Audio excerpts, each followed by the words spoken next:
One of the Democrats' big success stories in the last election, and one of its toughest races this year, is Virginia's 5th congressional district. When freshman Tom Perriello won the district, which includes the central Virginia city of Charlottesville, he defeated a Republican who had held that seat for 12 years. Mr. Perriello's district remains very conservative, very Republican, so it's no surprise that the new Democratic congressman would be subject to some real hardball politics. But since he took office, Tom Perriello has also been subject to some tactics that do not meet the standard for being called politics at all.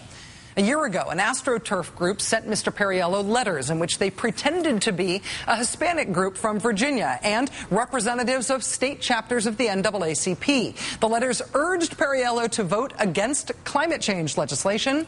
The letters were fake. They were frauds.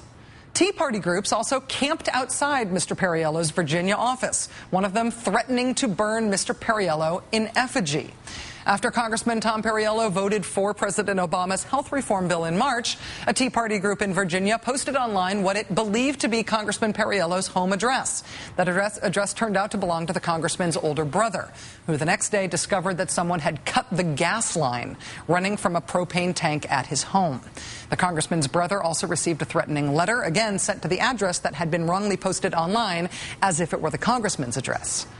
So you can see why people on the ground in Virginia's 5th district would be a little on edge, as people opposed to Tom Perriello have decided repeatedly to give up on politics and instead just go for intimidation to try to get what they want from him.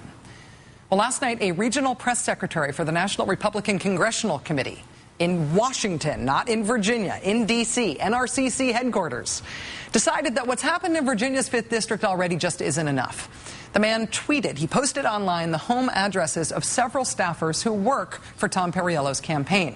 The Huffington Post counted 6 campaign staffers in all, each with their complete home addresses, house numbers, zip codes, the works, posted on this National Republican Party staffer's Twitter account. The explanation from Republican headquarters was to blame the Perriello campaign, saying they deserved it because Perriello's campaign had called a staffer from his Republican opponent's campaign a carpetbagger. Even if you take Republican HQ at their word on that, you can make your point about whose staffers live where by just listing their names and hometowns. You don't actually have to include their complete addresses.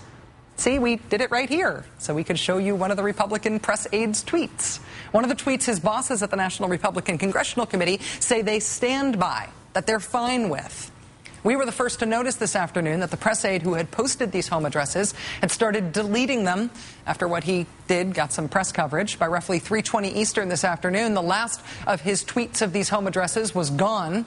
You can see his page now. This afternoon it just said, among other pleasantries, quote, @Vote Perriello, you're pathetic. You can't see the tweets with the addresses anymore because they are all gone. They've been deleted. As we reported on our blog today, the National Republican press aide who posted all those personal addresses last night circled back today and took them down very quietly. We called his National Republican Party bosses for comment. Those bosses, somewhat unbelievably, gave us the same statement they had made before the tweets were deleted down the memory hole. They say Tom Perriello is lashing out after polls show him trailing in the race. Quote, "We are surprised that Tom Perriello has reduced himself to attacking staff. His frustration is understandable but unbecoming of a member of Congress." Unbecoming?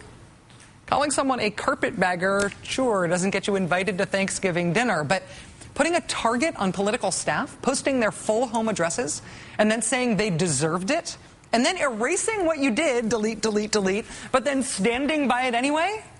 That's not just unbecoming, that is almost unbelievable.